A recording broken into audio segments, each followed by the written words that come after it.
Hi, Paula. Hi. Thank you for taking this time to talk to us about your new novel, Into the Water. And, well, there are some things that I would like you to talk to us about. Mm-hmm.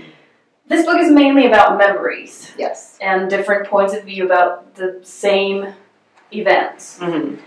I want you to tell us, what do you think about memories, and if we shape memories, or if memories shape us?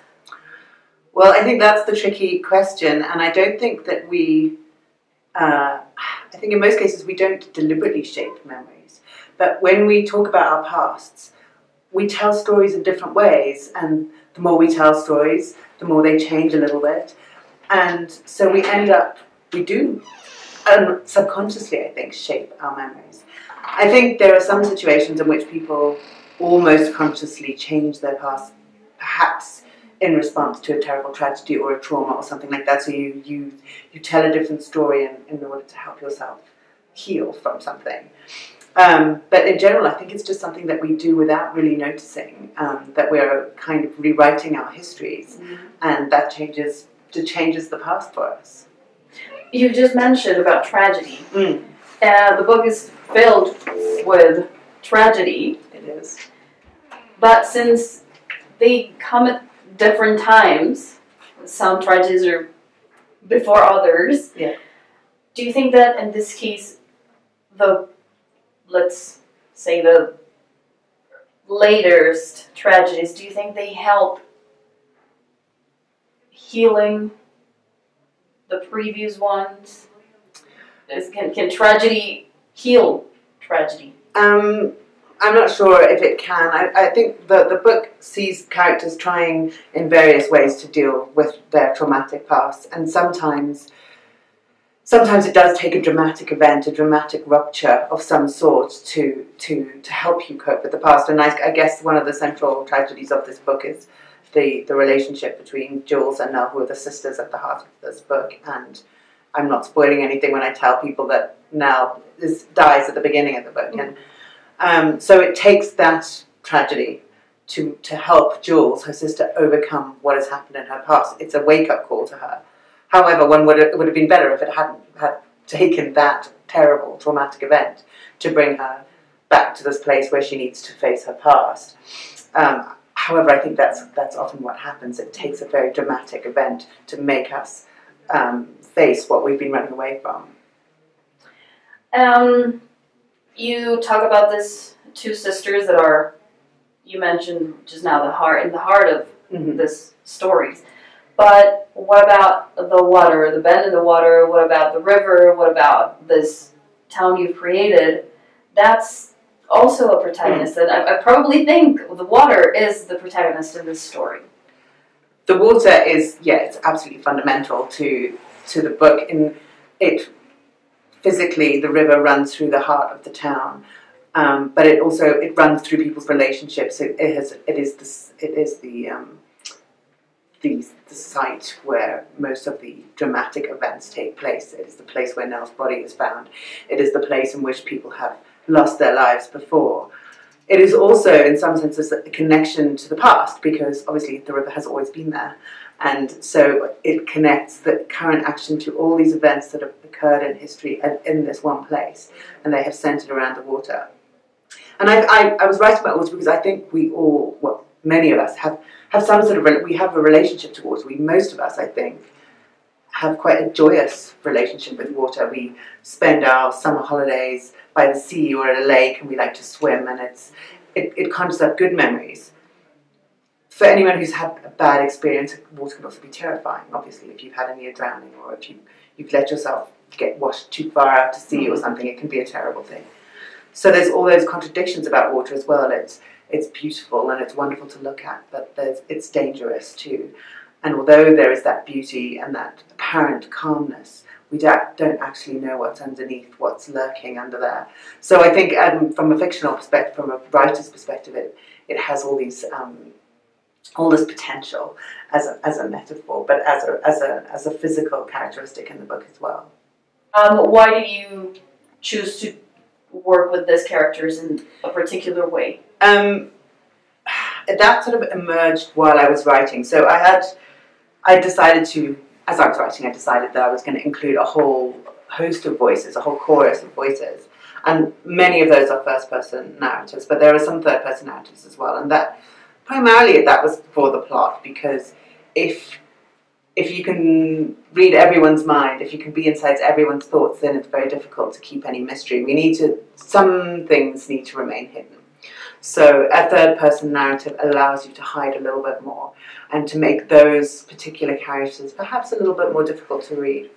And I think that was necessary. So the reader is completely in the minds of some of the characters, like Jules or her niece Lena, who's just lost her mother, and they are really at the emotional heart of the story. But there are some other characters, some of whom we are suspicious of, and we don't know we don't know whether we can trust. And those characters, I've allowed a little bit more distance from the reader to them. And well, when you create your stories, I imagine you already know where you're heading, what's going to be the outcome of all the situation.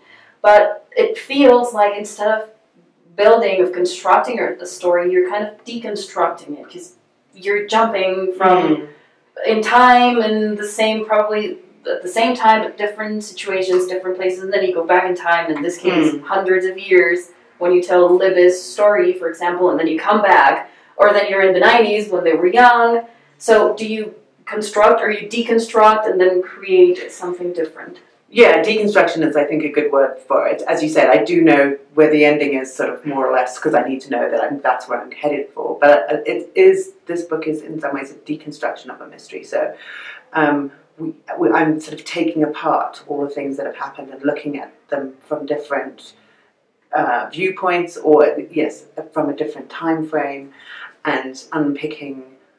So that allows the reader to see the central mysteries in lots of different ways and to read many different things into them. So yes, a deconstruction is an excellent way of putting it. Okay.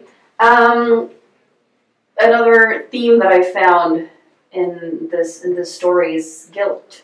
We don't know when the book starts who is going to be guilty, and we probably don't even know guilty of what.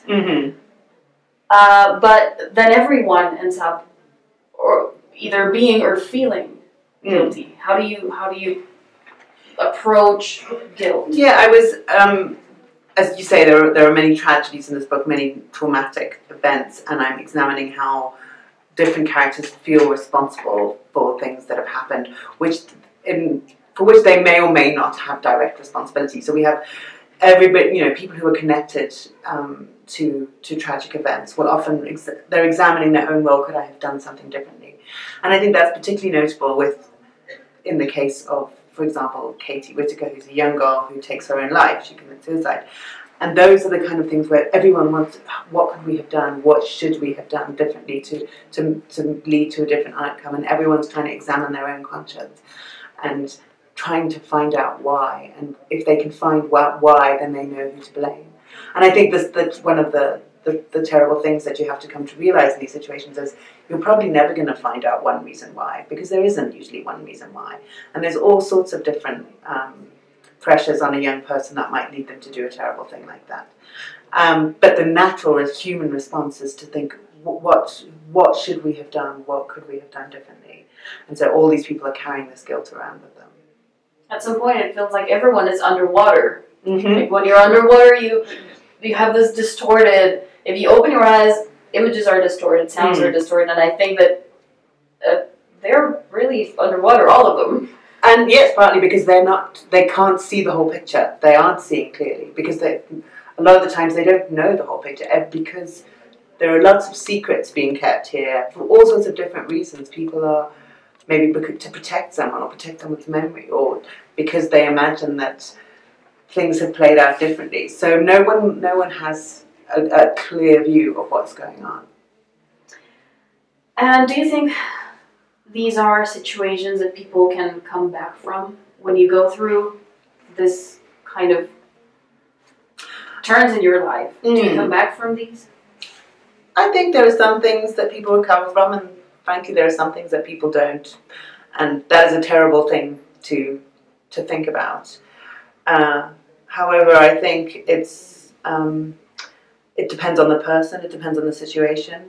But I think we need to accept that in some situations there's damage that will last for somebody's whole life. In this book I talk about the loss of a child, and I think anyone who's been anywhere near a situation like that will realise that people don't ever really properly recover from something like that. It's not something that you recover from. So you do your best, and that's what a lot of the characters in this book are doing. They're trying very hard to recover from what's happened to them, but sometimes they're going to fail.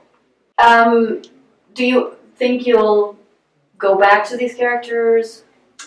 I don't have plans to at the moment, but there are lots of characters in this book who I loved. I love Nikki as well, or who I think that I could who have more to their stories. So perhaps I could return to them.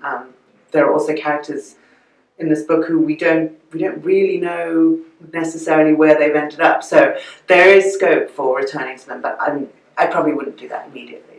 And well, you start the book by saying that this book is for all the troublemakers. What is the definition of a troublemaker? Well, it depends who's calling the person a troublemaker, really. And that's the thing about this book, is that there are lots of troublemakers, notably the troublesome women. And what I was kind of trying to convey was that anyone can be accused of being a troublemaker or being troublesome. And that a lot of these women have just been trying to get on with their lives or do their work or have their relationship and what have you, and they have been called troublesome. And I'm kind of saying that we need to take ownership of that, and we need to examine why people are seen as difficult. And the question is, who are they troubling? And what is the trouble that they are causing? That's what we need to look at. And so I think that the troublemakers often, they're the ones who want to speak the truth, they're the ones who want to shine a light on something. And perhaps the ones who are accusing them of being troublesome are the ones who want to keep things quiet. Are you a troublemaker? Sometimes. I think I have been. I hope I am, because I think, we need to cause trouble every now and again. Okay, well, thank you very much for having us here, and well, we hope to have new amazing stories as soon as possible. Thank you very much. Thank you.